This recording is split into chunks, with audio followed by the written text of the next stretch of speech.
Hey,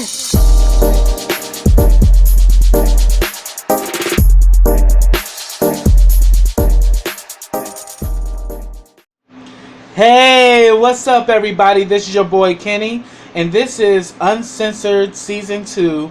And this episode is about my girl, one of my favorite actresses out here, who is killing it out here, even as of now. And that is the incomparable Tichina Arnold. I have been a fan of her since Martin, Little Shop of Horrors. I mean, let's just say, Tichina Arnold is a powerhouse talent, and in this episode, she talks about, her upbringing and, some of the things that she holds true that still keeps her, that still keeps her winning as of right now. Because as of right now, she's on the CBS sitcom The Neighborhood, starring alongside Cedric the Entertainer. And I definitely love her character. So I'm really happy that they finally did an episode on her, because because like she's such a phenomenal talent, and she's so multi-talented, and I'm a huge fan of Tichina Arnold. I mean, definitely Pamela James was one of my favorite characters on Martin. So let me begin with this review. She's originally from Jamaica, Queens, New York. She definitely grew up in poverty. She even talked about, that she was raised with roaches, her and her sister. They were raised with roaches, and she said that, when you're, because her father, I think, was a police officer who was stationed at Fort Greene, and definitely Fort Greene around in like the 70s and the 80s was very notorious. And Fort Greene, definitely some greats came out of Fort Greene, like Erykah Badu, Mos Def, ODB, Lisa Fischer. So many creative people came out of Fort Greene, but Fort Greene was notorious. And then her mother, I think, worked for the Department of Sanitation, so they struggled, to make ends meet for their kids. And Tichina Arnold's sister, who's also her manager, she talks about how, how their parents gave them the best childhood, even though they were living through hard times. Even though her mother had holes in her shoes, she still walked around with a smile on her face. And that definitely, struck a chord with me, because I definitely saw that growing up with my mom. My mother was a single parent raising me and my younger brother. And, there were a lot of times we couldn't get the things that everybody else got. We didn't get the latest clothes or get the latest fashions, but yet we were rich with love, and we had a wealth of a mother who made things happen. Even though she had no money, she made things happen. And we really, when we become adults, we really kind of look back and we see that, wow, our parents really had it tough, and it wasn't a cakewalk for them, but they made things happen. And it just really goes to show how you are blessed with great parents, even though your economic circumstances, are dire. But definitely one thing that she talked about was that she was raised in the church. And that definitely struck a chord for me, because just, sorry about that. Let me put it on vibrate so that don't interrupt us no more. My bad, y'all. Well, and that definitely struck a chord for me about Tichina growing up in the church, because I was also raised in the church. And just yesterday, my pastor from my home church that I grew up in, she recently passed away at the age of 86. So I just want to offer my love and condolences to Dr. Mavie Horn, because she definitely, changed my life in so many ways. And she definitely was one of those people who inspired me, even when I was going through bullying in school and I didn't think very highly of myself. She always affirmed to me that she saw greatness in me, and that kept me going. And me going to church actually kept me hopeful for a better day and a better future. And I definitely have Dr. Mavie Horn to thank for that, because without her love and without her tenderness, there's no telling where I would be today. So I definitely want to just do a personal Shout out to Dr. Maybe Horn, and that, I love you and I will never forget you. But definitely the same thing with Tichina. Church definitely was like her fuel to actually be the best, to be the best that she can be. It was a fuel where it was a safe haven from all of the negative things that you get from growing in a low income neighborhood, as far as crime and drugs. The church is a safe haven for a lot of us who grew up in those type of environments. And you want your kids to have morals and values, to actually have principles to live by. And we definitely owe that to the black church. I mean, the black church definitely played a very quintessential role in a lot of us young black men and women who came out of these bad environments. The church was a safe place where we can be our true authentic selves and we can be embraced and loved. Actually, I did my first solo, I think I was 11 years old, at Gateway, because those who know me, I'm a singer.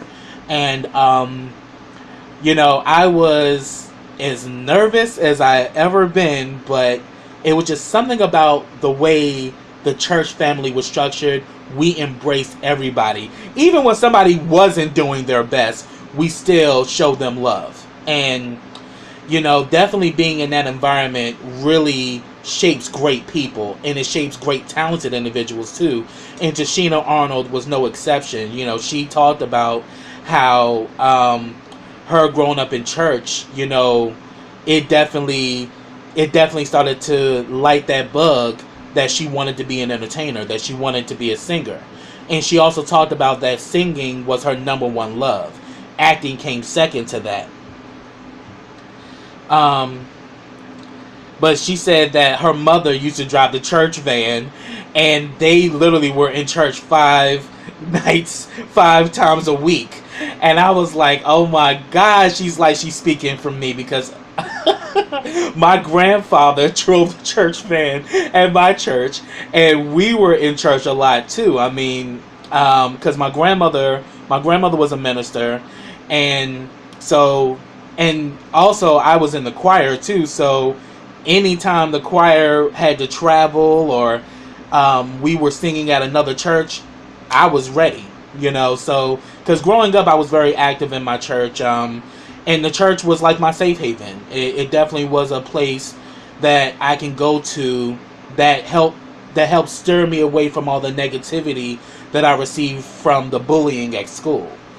So, she talks about her mother was, drove the church van. I just cracked up laughing. I was like, wow, the church is definitely a very important place for a lot of us who God chose to be great people.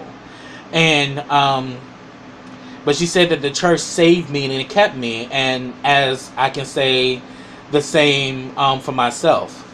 But then she said that she definitely knew she wanted to sing, and the first song she sung in church was If I Had a Hammer. And she said that she noticed people looking at her, and she just knew that this is what she wanted to do. She wanted to be an entertainer. She wanted to be a singer. And she credits her Uncle Ronnie as being that one person that helped her mother, guide her to how to help her get into the business, of how to, get her in the show business, about auditions and where to look and where to go and how to navigate, and we see that, she pretty much got her first theater acting job when she was 12 years old. And then her mother actually told her that do you really want to be in show business, you're going to have to commit yourself, because I got a job and I can't keep taking off to take you to auditions. So you're going to have to learn how to get to point A to point B, take your sister with you. And then she clowns about her sister being a tattletale, because certain things Tichina wouldn't tell her mother, but her sister would tell. She says her sister was always telling. And it's kind of funny, because my brother was the same way growing up. My brother would tell everything, and he used to drive me up the wall. But But yeah, that was really cute. How she talks about how her sister would go with her to all these different auditions. They would get $5 a day that had to cover their car fare, as well as their lunch. They would get a slice of pizza and a soda each, and that kept them going. But that showed determination and it showed passion, because when you're passionate, you'll keep going even if you're not getting paid. Everything you can't put a price tag on everything, especially when it comes down to your passion and your gift, because your passion and your gift can open doors in so many ways where money will no longer be an option, where money will no longer be an issue, not an option. Forgive me. But yeah, I just found that very remarkable that she talked about that. And then she also even talked about being a child of the 80s, where definitely in the 80s there was this big issue with colorism in the black community, where usually the light-skinned person got all the roles, or the light-skinned person was seen as beautiful. So she said that there were a lot of opportunities she didn't get because she was dark-skinned. And she pretty much said that she just kind of rolled it off her back and kept going. But she said she lost a lot of opportunities, but then she ended up getting an opportunity on Ryan's Hope when she was young, and she said she thanks Michael Levin because he fought for her to get on Ryan's Hope. And then she said she also got on All My Children as well, and she was on that show for about, I think, a year or two. And she even said that she was really feeling herself. She ended up getting this Mustang 5.0, 5.0, and she talks about that when she was 17, she got around these group of people who she thought were friends, and she went to Macy's to buy some makeup with this credit card. Come to find out the credit card was stolen, and she literally spent a day in jail. And she said the reason why her parents divorced was because her father, being a cop, he wouldn't let her out of jail, and he wouldn't bail her out. And the mother was mad. She says, no, she needs to learn from this. But then she says to this day she thanks her father for letting her stay in there, because it was a life lesson. She was like, how can I be this stupid to put myself in this situation? How did I not make a better decision? And it was kind of shown that, look, you can make one mistake and it can completely, it can lead you behind bars for the rest of your life. So that was something, that was a lesson that she definitely took to heart. And we see that she even talked about that there was this big woman up in the prison that came in there with her, and they even served her dinner or whatever in jail, and she asked her, are you gonna eat that? And she was like, no, you can eat it. Then she tells her to stand in the corner, and what she ends up doing is that she pulls out her breast, and under it is like this piece of aluminum foil, and inside of it was crack. So she literally saw this big woman smoke crack in the cell with her. So that if that don't actually get your attention, that definitely will, because that's definitely not a place she wanted to end up. And then she also talks about her friendship with Tisha Campbell, because they've been friends ever since they were kids. They would go on auditions together, and she said, and the thing about it, they both got a lot in common, because they both are very loud personalities, and seeing the two of them interact on this episode had me laughing hysterically, because I'm like, both of them are crazy. And definitely they both know what it was like to come from the hood.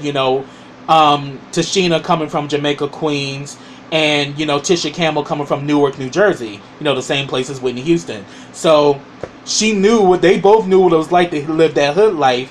But they both, would go on auditions together, and they said there was this one girl who would always get the roles, and they couldn't stand her ass.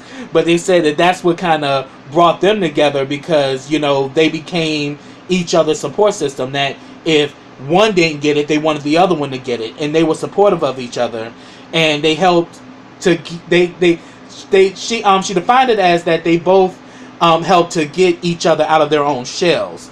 And they talked about when they both auditioned for Little Shop of Horrors for Frank Oz. They were 16 at the time, but then again, Tichina always lets it be known that that Tisha is older than her by 1 year, but really not 1 year. I think it's like a 6-month difference between the two of them, but technically they're the same age and they were born in the same year. But but they just kind of play that, she was 15 and I was 14. I just thought that was pretty funny. But they actually talked about, that they end up getting the role, as the trio in Little Shop of Horrors, where you definitely remember them singing throughout the whole movie. The movie was shot in London, and they lived in London for 8 months. So them coming from the hood, living in London, making this movie was like a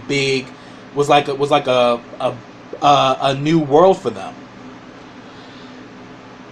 And then she even talks about how she was working on the Buddy Holly story tour, and she was pretty much singing all of this, white bread stuff, Peggy Sue and, the Big Bopper and all of that. So she's got to the point, she said that she was doing that for 6 months. She was tired of it. She wanted something different. So she took her $1,500 and booked a plane and booked it one way, and she ended up in California to give it a shot. She moved to California to give it a shot to make it in Hollywood. And by this time that she moved there, Tichina Arnold was already kind of breaking ground. She had already did School Days and all of that. So she had lived with Tichina and her mother for a while, and then ended up living in this house that was being leased by Jada Pinkett. And Jada Pinkett hooked her up where she was only paying $600 a month, but yet she had this, 2-story house that she had, and and she was talking about how Jada Pinkett was getting work, and she was, she was on the ground running. And then she discusses Keenen Ivory Wayans and said that Keenen Ivory Wayans doesn't get the credit that he fully deserves. And I actually have to agree. Because Keenen Ivory Wayans was so groundbreaking. He literally created the black version of SNL within Living Color, and he created so many different stars out of that. We wouldn't have Jim Carrey if it wasn't for In Living Color. Tommy Davidson, Jamie Foxx, so many, came out of In Living Color. Kim Coles, so many great, talented people, the Wayans, that whole crew, the Living Color was the breeding ground for all of that. And it actually was a breeding ground for other shows that came after that, one being Martin, Living Single. So it was a groundbreaking show that really helped change the game of comedy. And she said that, Tichina said that she ended up getting 3 pilots, and she booked all 3 of them. And Martin was that one that Tichina had already, because Tichina had already gotten the role, but she told Tichina, do not let him know you know me, do not call in any favors, I want to get this part on my own, because I want to be respected as an artist. So here it is. She had auditioned 3 times before she finally got the role, and Martin didn't even know that they knew each other until the day that he went to Tichina's house. At the time she was living with her, and he went to her house to deliver the script, and then all of a sudden he's like, what, y'all know each other and shit? And he said that, yeah, but then again, she talks about that when they first started the Martin show, they had great chemistry. Martin was accessible to all of them. They were all on the same ground. They got along. They hung out together. They were a true team. But then she said that after a while, him being the executive producer and then the network coming in, intervening, everything changed. And she said that him being the star and him, becoming the vehicle of the show, it started to get to the best of him, and it definitely it definitely boosted his ego, and it got to the point where it was like Martin was the star and everybody else was a piece of shit. So after a while, you got conditioned to being treated like a piece of shit, because that's exactly what ended up happening. And then he said that this whole situation between him and Tisha Campbell, she said she actually was very grateful that neither one of them involved her in their beef. Tisha didn't bring her in, and then neither did Martin. But it got to the point where it got so bad that Tisha couldn't be on the same set with him, and she knew then that things weren't that good anymore. That a once promising opportunity just went into a totally different direction. But then she said that, she admits that she kind of took it for granted, that the show was going to be on forever. And she says that the funny thing about it is that a lot of people don't pay attention to a show until it's gone. Here it is, she says that even after now, she says she got people saying that, oh wow, I loved you and everybody hates Chris. I can't wait till the next episode. I'm like, we've been canceled. What the hell is wrong with you? But she says that she's loving, the syndication, because, that's the residual income they make, when the show's in syndication. So she says that, hey, I was cool with that. But then she also talked about that they were supposed to be doing a spin-off of Pam's character, and she's supposed to be getting her own show. And pretty much he kind of, the creator, I think, he kind of had her, I forgot what the terminology was, but he kind of had her where she was still getting somewhat of an income, while they were kind of working on creating the show. But she pretty much talked about that for 2 years she didn't have any work at all, that she literally didn't have anything coming in. And when you come off of a big show like that, afterwards, it's kind of hard to find your footing, or it's hard and it's like, and it kind of gets, and also it's, some of these people typecast you, where that's like, you only can do this one thing, when you're an artist, you can do multiple things. But then Tisha Campbell talked about how, during this time they kind of had a break from each other. They were raising their families, doing their own thing, but yet they needed that break from one another to kind of like find their own footing. And then she talks about, Everybody Hates Chris, and her auditioning for Chris Rock and Ali Leroy. And she said when she first went into the audition, she just wanted something. She didn't even know who was behind it. So when she saw Chris Rock there, she was like, oh, wow. And definitely Chris Rock knew of her work on Martin. So she was definitely, was right for the role of Rochelle, the mother. And she was like, oh, my God, I got to play a mom? Really? But she definitely was one of those groundbreaking artists on that show. Definitely I looked to what Rochelle was going to do when it came down to them kids, or it came down to her husband. Terry Crews, definitely, the two of them definitely played great parents on that show, and I lived for it. And then Tisha Campbell said, now if you really want to know how great of an actress Tichina Arnold is, that Rochelle loved eating them turtles. Tichina hates chocolate, but here it is. She was committed to eating them damn turtles because that was Rochelle's favorite snack. My grandmother loved turtles too, so yeah.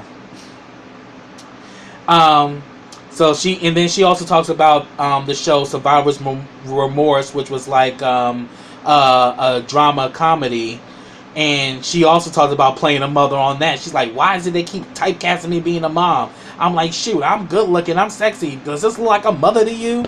But then she says, I'm grateful for the work though. And she also talks about that she never got into the business to be a star. She's like, I don't want to be a star because stars fall. I love what I do. I love the work. I love the artistry. And that's what keeps me going. And And she says that she treats the business like a boyfriend or a girlfriend. You know, do you love it even at the times when it doesn't love you back? And she says, I always wanted to maintain that love for what I do. And I thought that was very, you know, very remarkable that she thinks that way. And it just goes to show that she's a true artist. And that's how true artists think. They don't think in terms of the glitz and the glam. They think in terms that they do what they love to do. And then she even made a joke about when her dad came to California, he brought roaches with him and she put them in the garage. I was like, oh my gosh. She's like, there ain't no roaches coming up in my house, because she made that vow that when she got her own place, she wasn't gonna have no roaches. And her father was still living in the hood at the time. And then she also talks about the We Win Foundation, which was a foundation started, you know, by her and her sister, because her sister has 7 diseases, one of them being lupus, and they only gave her 7 years to live, but yet she's been living for 15 years, and she's about to have a baby. So it just goes to show that you know, with God, and also with the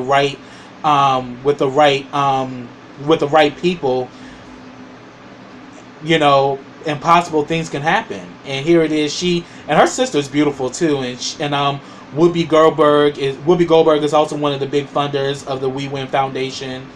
And she talks about, you know, having the ability to give back to those who are less fortunate, because they definitely learned that growing up, where they said their dad would take their toys and would give them to kids who needed them more. So they have this idea of humility in giving to those who are less fortunate, and that's definitely a great quality. And I definitely, you know, uplift and respect that as well. And then she talks about her relationship with her daughter. Her daughter is so adorable, and her daughter looks just like her. And her daughter got her personality and everything. So I know her daughter is just giving her the life. And she says that, yes, she is my best friend, and then she can be the thorn on my side. So it's like she has a great relationship with her daughter. And Tisha Campbell's her godmother, so Tisha let that be known. I'm her godmama. Also, now that she's on The Neighborhood on CBS, she's still breaking ground in the entertainment industry. And I can say that this was a great episode on her, and I'm glad that Tichina got to share, you know, a lot about who she is and what makes her the artist that she is, and why she's still winning today in Hollywood. So that's what I have, y'all. If I missed anything, put it down in the comments. I'd love to talk to you about it. But subscribe to my channel. Click that bell to get notifications every time I drop a video. Also, follow me on all of my social platforms. I have them all listed in the description box. Also, like this video, comment on this video, and share this video. And I'll be back with the next episode of Uncensored. So until next time, everybody, take care.